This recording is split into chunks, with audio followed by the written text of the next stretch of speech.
Bonjour chers frères et sœurs en Christ. C'est pour moi un privilège de me tenir ici. Très souvent, j'aime m'asseoir derrière et écouter les messages. Mais aujourd'hui, c'est mon tour. Donc, je me dois de parler pour édifier. Et c'est pourquoi, prions encore une fois de plus, pour que je ne sois pas tout simplement en train de transmettre mon message, mais que je transmette le message de Dieu. Prions. Père, nous avons besoin de tes lumières. Tu as accompli de grandes choses pour nous. C'est pourquoi nous voulons les découvrir. Sois maintenant au centre de ce message. Efface ma personne, mais que ta parole fasse autorité. Au nom de Jésus. Amen. La restauration des relations des hommes avec Dieu, tel est le thème que nous voudrons, dans ce temps qui nous reste, partager avec vous. Quand nous pensons aux relations entre l'homme et Dieu, nous voyons que ces relations ont connu beaucoup, n'est-ce pas, d'évolution.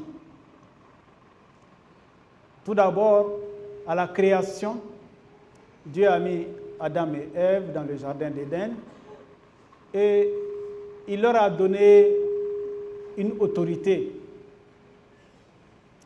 Mais nous allons voir que l'homme va décider de faire une décision qui va aller à l'encontre de la volonté de Dieu et va se mettre dans une situation très difficile.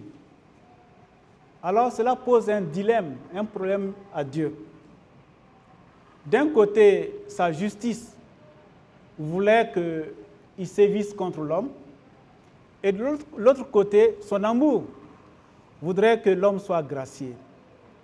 Alors, pendant ce message, nous allons nous évertuer pour voir comment est-ce que Dieu a arrivé à concilier d'un côté sa justice et de l'autre côté son amour pour que l'homme puisse connaître vraiment la paix. Ce sera donc le thème de ce message d'aujourd'hui. Quand nous pensons un peu aux phases par lesquelles les relations de l'homme avec son Créateur ont évolué, nous allons d'abord parler de cette période d'innocence et d'élévation de l'homme. En ce moment, l'homme était vraiment le chouchou de Dieu. Une fois, je discutais avec un jeune, il m'a dit ceci. Lui ne comprend vraiment rien. Comment se fait-il que Adam et Ève, dans tout ce jardin-là, ils aient choisi de toucher à ce petit fruit-là? S'il était là-bas, il n'allait pas toucher. Il dit, est-ce que tu as bien réfléchi? Encore aujourd'hui, nous continuons à pécher. C'est vrai que nous aimons toujours lancer la pierre aux autres, mais nous devons savoir que nous aussi, même si nous étions à la place d'Adam et Ève, nous aurons certainement fait les mêmes choses, les mêmes erreurs. L'homme était élevé, l'homme était chouchouté. Et nous voyons que Dieu avait donné certains privilèges, certaines particularités à l'homme. La première chose, Dieu a créé toutes choses. Dans le jardin d'Éden, nous voyons, n'est-ce pas, les créatures de Dieu. Mais Dieu a donné une place spéciale à l'homme. Il a fait de l'homme une créature à son image. Toutes les créatures n'ont pas ce privilège-là. Et quand nous parlons de l'homme créé à l'image de Dieu, il y a certaines choses que nous voyons à l'homme qui sont aussi visibles en Dieu. C'est vrai que dans l'homme, ces choses sont limitées. Par exemple, nous avons la créativité, nous avons l'intelligence, nous avons la connaissance, nous avons la volonté, la capacité d'apprécier et de choisir, la capacité d'aimer et l'autorité sur la création. Voilà les choses que Dieu a données à l'homme parce qu'il a créé à son image. Mais en plus de cela, Dieu a accordé à l'homme certains privilèges. Et ces privilèges-là, nous pouvons en citer, sont des privilèges qui ne tiennent seulement qu'à l'homme, Dans la création, aucune autre créature ne bénéficie de ces privilèges-là. Dieu a permis à l'homme d'avoir une communion avec lui. Dieu a donné la liberté à l'homme de se tourner vers lui ou de pouvoir s'éloigner de lui. Dieu a donné la bénédiction à l'homme. Cela, il a fait en exprimant ainsi qu'il lui accordait sa faveur et désirait son bonheur. Dieu a accordé à l'homme un cadre de vie, un environnement agréable pour que l'homme puisse s'épanouir. Dieu a donné à l'homme la responsabilité d'administrer toute la terre. Voilà des privilèges que Dieu a donnés à l'homme que les autres créatures n'avaient pas. Et on peut dire que Dieu vraiment a fait de l'homme son fondé de pouvoir. L'homme était dans une place spéciale. Mais cela n'a pas suffi à l'homme. L'homme a voulu avoir plus. Et c'est ce qui l'a mené à chuter. Tout allait bien, c'est vrai, entre l'homme et puis Dieu. Mais Adam et Ève ont choisi de manger le fruit défendu. Ainsi, ils ont chuté. De la position élevée qu'ils avaient auprès de Dieu, ils ont chuté pour devenir des êtres méconnaissables. Et Dieu a dû les chasser du jardin d'Éden. Par la chute, le péché est entré dans le monde, bouleversant totalement l'ordre dans la création de Dieu. L'homme a ainsi délibérément offensé Dieu en bafouillant la justice de Dieu, créant dans la création le désordre. C'est ce que nous dit le passage de Romains, chapitre 5, le verset 12. Il dit, « C'est pourquoi, comme par un seul homme le péché est entré dans le monde, et par le péché la mort, et qu'ainsi la mort s'est étendue sur tous les hommes parce que tous ont péché. » Quand nous ne pensons seulement qu'à la mort, nous allons rater, n'est-ce pas, les choses aussi que l'homme a perdues. En fait, en plus de la mort, la qualité de la vie de l'homme a été altérée sur plusieurs plans. Sur plusieurs plans. Sur le plan physique, nous avons la souffrance, nous avons la maladie, nous avons la fatigue, la dureté de la vie et la mort physique. Sur le plan spirituel, la mort spirituelle, c'est-à-dire la rupture de la relation avec Dieu, la condamnation, la colère de Dieu et l'esclavage envers Satan. Sur le plan moral, la connaissance du bien sans pouvoir l'accomplir, la connaissance du mal sans pouvoir s'en libérer, la perversion du sens religieux, la peur et le refus de porter la responsabilité de ses fautes. Voilà des choses comme cela. Et en plus de tout cela, sur le plan des facultés humaines, l'homme a connu aussi une décadence. Il utilise maintenant sa créativité pour faire le mal. Son intelligence est obscurcie et sa connaissance ne peut être qu'erronée et imparfaite. Sa volonté n'est plus en harmonie avec celle de Dieu. Il a le refus de Dieu, il a l'amour du mal et le mauvais usage de son autorité envers la création. Est-ce que Dieu pouvait laisser l'homme dans cette situation pénible de décadence? C'est pourquoi, depuis Genèse chapitre 3, le verset 15, Dieu annonce un plan de rédemption. Un plan de rédemption pour l'homme.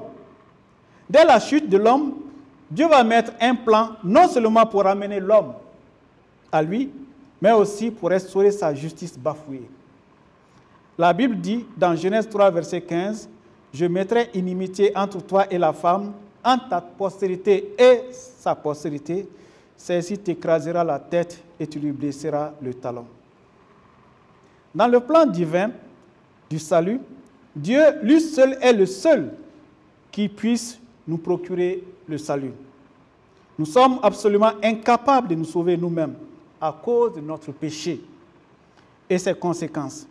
Jésus est donc venu pour nous sauver.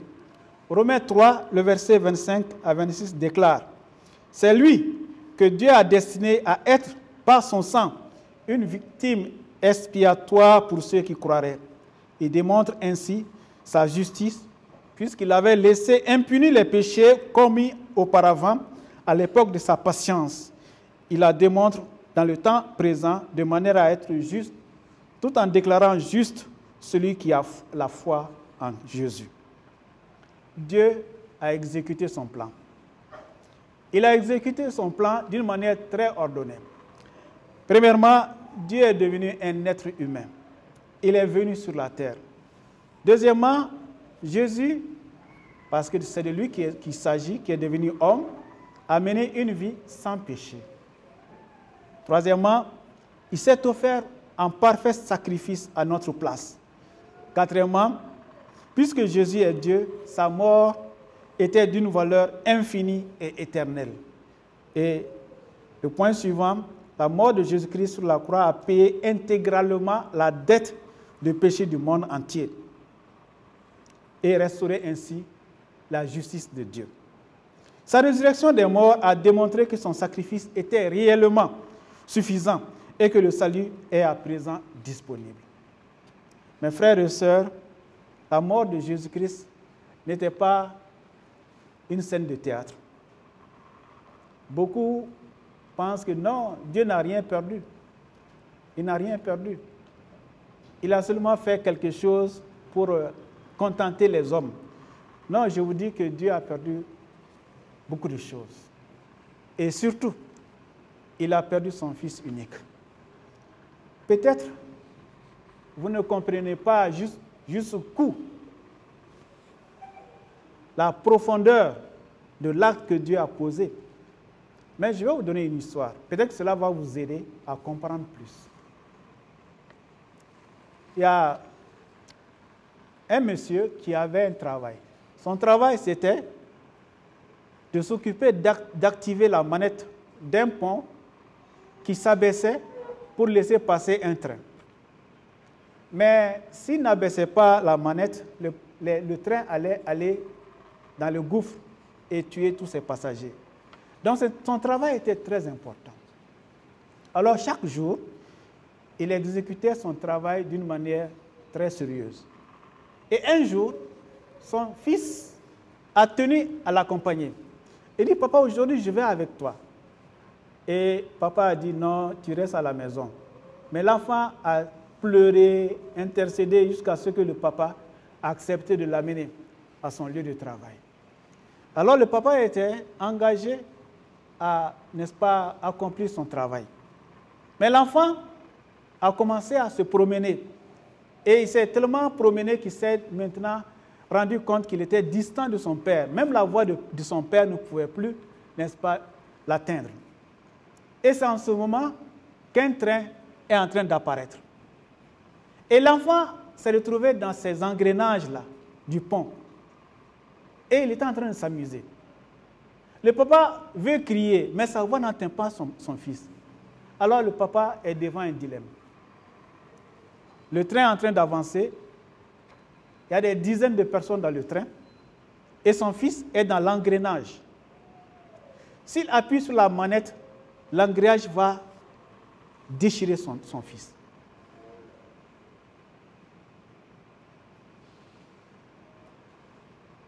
Qu'est-ce qu'il va faire? Le train est en train de venir. Le pont n'est pas encore abaissé. Qu'est-ce qu'il va faire? Sacrifier son propre fils et laisser passer ces inconnus qui sont dans le train? Qu'est-ce qu'il va faire? Je ne sais pas si vous étiez à la place de ce papa. Qu'est-ce que vous allez faire?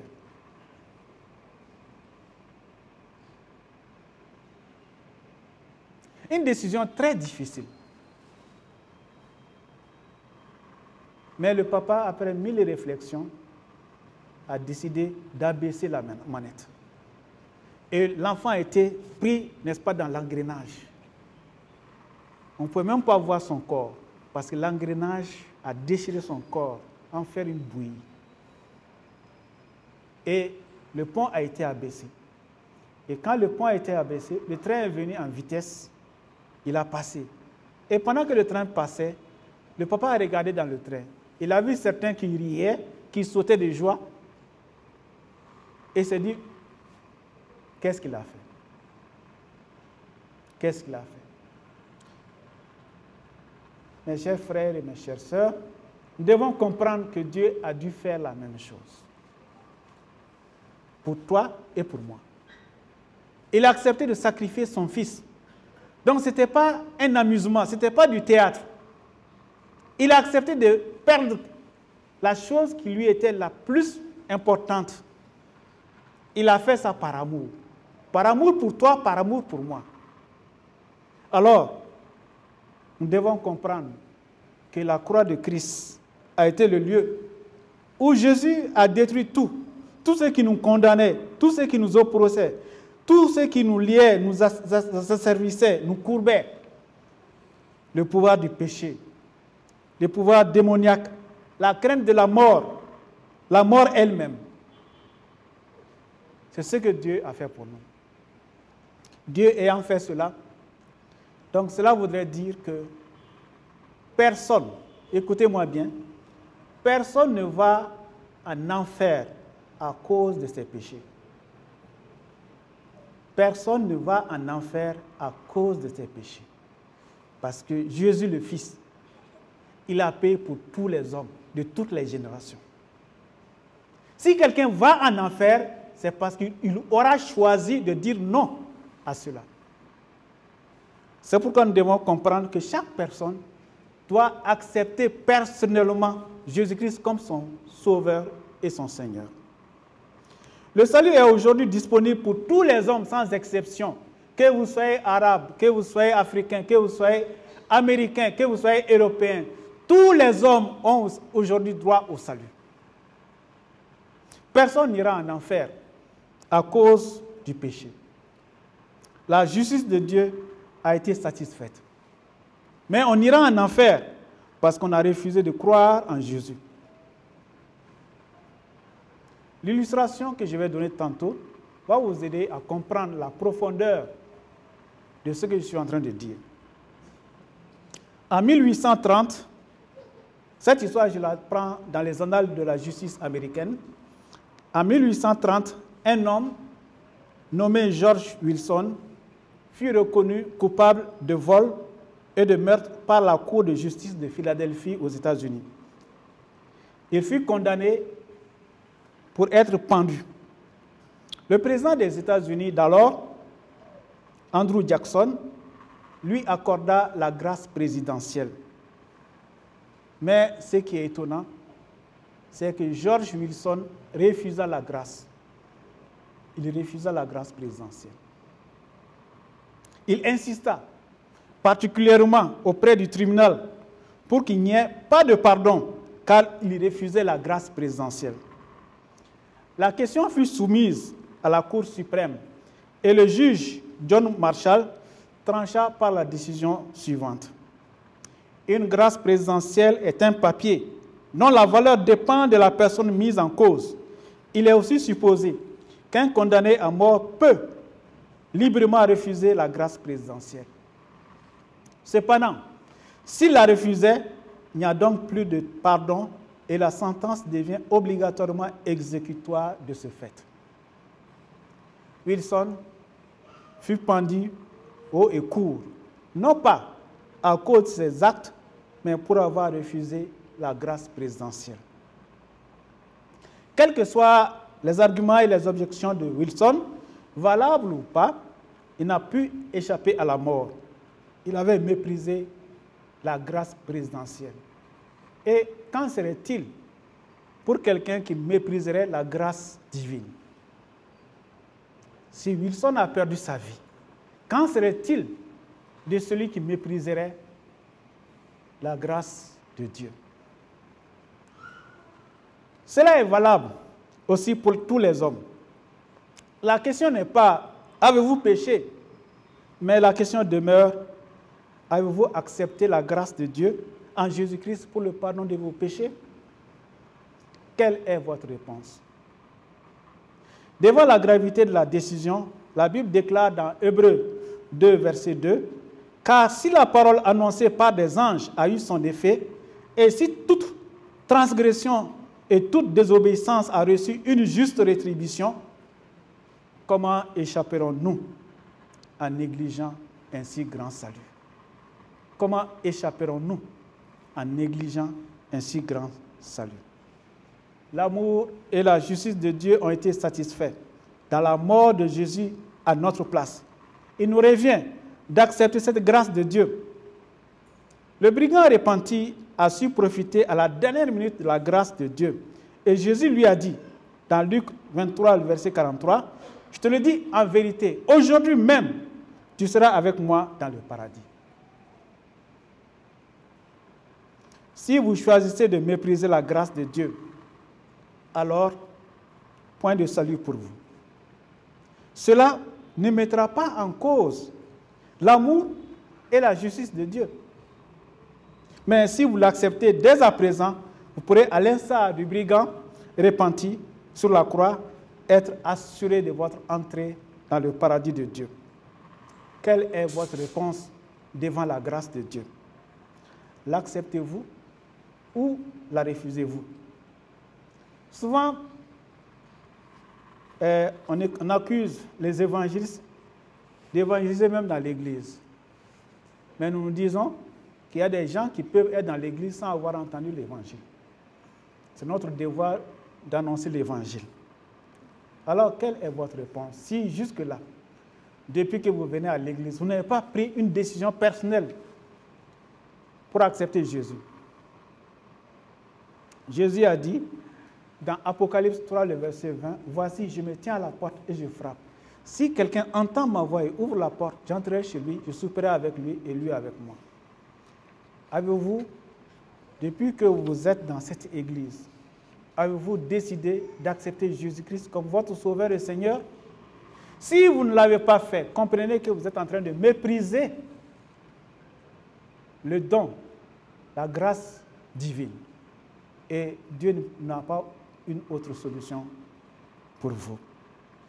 Cependant, quand nous acceptons la grâce de Dieu, nous avons certains avantages au nombre de 5. Le premier avantage que nous avons, la mort de Christ nous donne libre accès aux lieux très saints.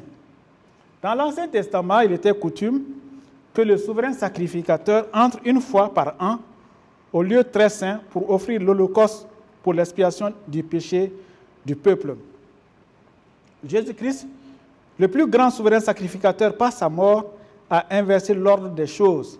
Il est entré une fois pour toutes, pour tous, afin qu'à notre tour, nous puissions y accéder librement. Hébreux 9, 12 déclare, « Et il est entré une fois pour toutes dans le lieu très saint, non avec le sang des boucs et des veaux, mais avec son propre sang, ayant obtenu une rédemption éternelle. » Aujourd'hui, sachez que vous êtes votre propre sacrificateur si vous avez accepté Jésus et que vous pouvez vous approcher avec assurance du trône de la grâce pour être secouru dans vos besoins. La deuxième chose que la mort de Jésus-Christ nous apporte, elle nous donne la victoire sur le péché. Romains 6 dit ceci, « Sachant que notre vieil homme a été crucifié avec lui, afin que le corps du péché fût détruit, pour que nous ne soyons plus esclaves du péché. » C'est dommage. C'est dommage. On entend certains chrétiens dire, ça c'est mon défaut, hein? Je ne veux pas changer. Non, quand tu dis ça, il y a un problème.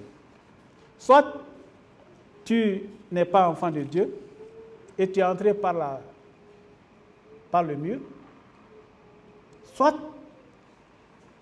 tu as un sérieux problème. Tu n'es pas obéissant. Nous devons comprendre que le fait de dire que nous sommes sous la domination d'un péché voudrait dire que nous sommes sous la domination de Satan. Satan et Jésus ne peuvent pas faire ménage ensemble. Soit vous êtes pour Satan, soit vous êtes pour Jésus. Venir s'asseoir à l'église pour dire « Ah, Dieu, vraiment, il faut m'aider. Hein? » Mais Dieu veut que toi-même tu fasses le pas. L'esclavage du péché, Jésus a détruit cela. Mais un esclave, un prisonnier qui ne veut pas être libéré, on ne peut rien faire pour celui-là. Vous avez aujourd'hui le choix. Vous pouvez dire non au péché et le Saint-Esprit vous aidera à avoir la victoire. Mais vous pouvez aussi choisir délibérément d'aimer un péché particulièrement à telle enseigne que vous ne voulez pas vous détacher de ce péché. Mais vous devez savoir que la Bible a déclaré, ni les menteurs, ni les idolâtres, ni les impudiques n'entreront dans le royaume de Dieu. Quelle est votre attitude vis-à-vis du péché? Le troisième avantage que la mort de Jésus-Christ nous donne, c'est que la mort de Christ nous apporte la guérison. Ésaïe 53, verset 6 dit ceci. Mais il était blessé pour nos péchés, brisé pour nos iniquités. Le châtiment qui nous donne la paix est tombé sur lui. Et c'est par ses meurtrissures que nous sommes guéris. Qu'est-ce que vous avez? Aujourd'hui, la tendance est que quand quelqu'un est malade, on court à l'hôpital. Mais nous devons comprendre, c'est vrai, Dieu a donné des médecins pour nous traiter. Mais nous devons comprendre que nous devons d'abord nous en référer à Dieu. Dieu peut nous guérir. Maintenant, si Dieu décide dans sa miséricorde, dans sa décision souveraine de ne pas nous guérir, nous avons les médecins qui peuvent bien nous aider. Je ne suis pas en train de dire que le chrétien ne doit pas aller à l'hôpital. Ce n'est pas ce que j'ai dit. Mais ce que je veux dire, c'est que nous avons tendance à privilégier la connaissance des hommes, à nous fier aux hommes plutôt qu'à penser à Dieu. Dieu veut nous guérir de nos meurtrissures. Le quatrième avantage, c'est que la mort de Christ nous libère de toute condamnation. Colossiens 2, 14, 15 dit ceci. Il a effacé l'acte dont les ordonnances nous condamnaient et qui subsistait contre nous, et il a détruit en le clouant à la croix. Il a dépouillé la domination et les autorités et les a livrées publiquement en spectacle en triomphant d'elles par la croix. La culpabilité. Aujourd'hui, beaucoup de gens vivent dans la culpabilité. Et même dans l'Église, nous pouvons aussi être dans la culpabilité. Mais Jésus nous a libérés de ça. Qu'est-ce que nous voulons encore? Voulons-nous continuer à traîner notre culpabilité? L'histoire d'un homme qui a été pardonné, mais qui a continué à traîner sa culpabilité, voilà son histoire. C'est un jeune homme qui était avec son père. Son père est cultivateur. Et le fait que son père est cultivateur, il a eu du coton. Donc, il a vendu son coton et il a eu assez d'argent. Donc, l'argent, il a pensé d'abord payer son impôt et les autres charges de la famille. Mais voilà que ce fils-là, sans que le père soit au courant, il a pris tout cet argent de coton et il est parti à l'aventure en Côte d'Ivoire.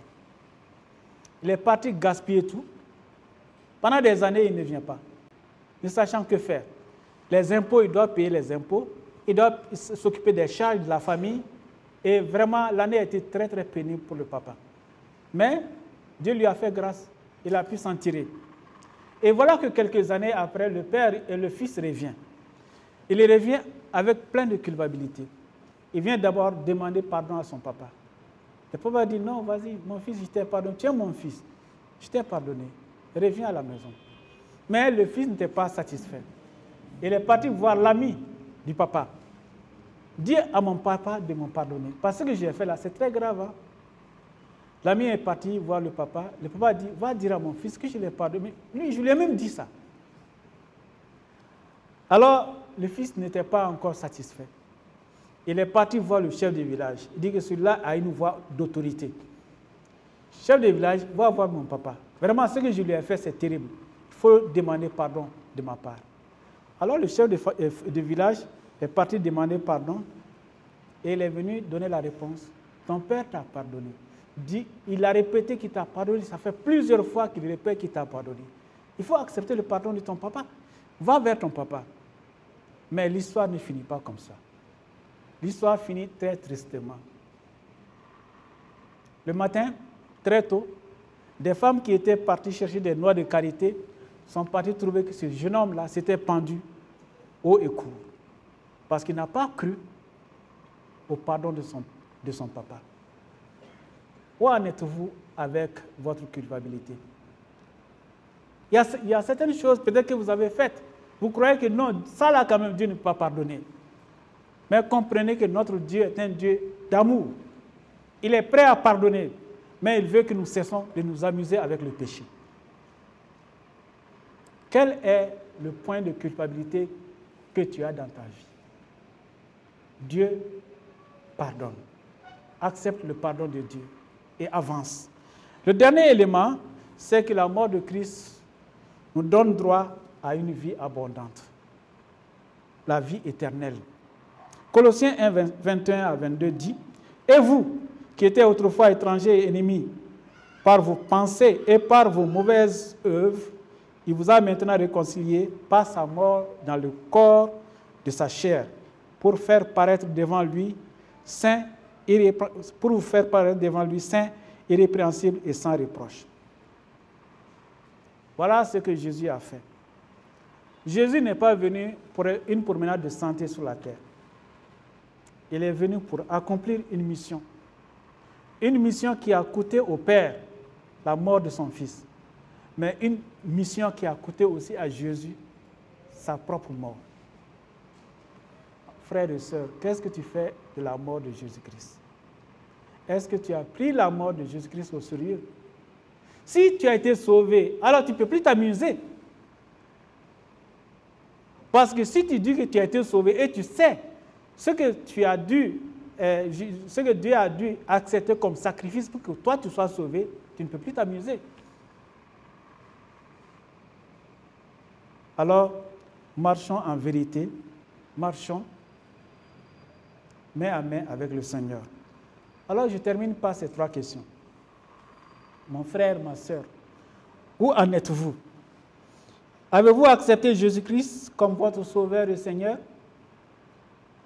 Vivez-vous votre vie chrétienne avec les avantages de la mort de Christ? Ou êtes-vous dans une vie sans couleur, sans odeur? Moi aussi, je suis chrétien. Jésus nous veut pour faire la différence dans ce monde. Nous sommes des habitants du ciel et nous devons prouver cela dans notre vie de tous les jours. Frères et sœurs, que Dieu vous bénisse.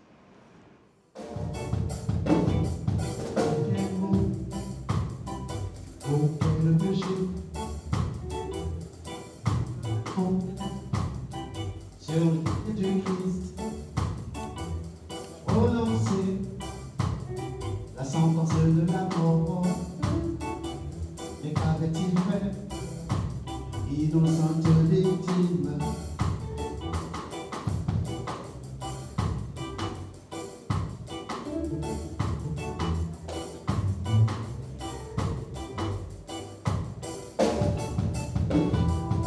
Quel mot pour quel péché? Mot sur Jésus-Christ. C'est en ce de la mort. Mais qu'avait-il fait? Innocente victime. Laissez-moi chanter.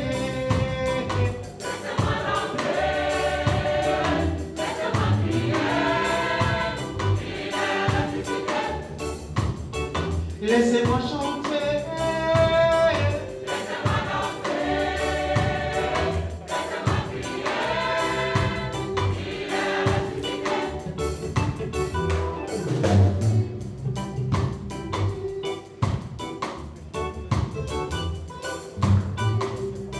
Il est ressuscité. C'est dans le grand jardin. Ils sont venus pour l'arrêter. Ils l'ont amené puis ils l'ont jugé et l'ont condamné à la mort sur la croix. Le 3e jour, il ressuscita et remonta dans le ciel vers son Père. Il va préparer pour nous tous ces places-là où nous vivons tous pour l'éternité. Laissez-moi chanter. Laissez-moi danser. Laissez-moi prier. Il est ressuscité. Laissez-moi chanter. Laissez-moi danser. Laissez-moi crier. Il est ressuscité. quel mot, pour quel péché nous avons sur Jésus-Christ prononcé la sentence de la mort.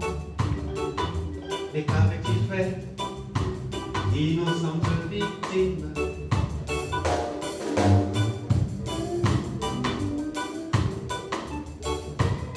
Laissez-moi chanter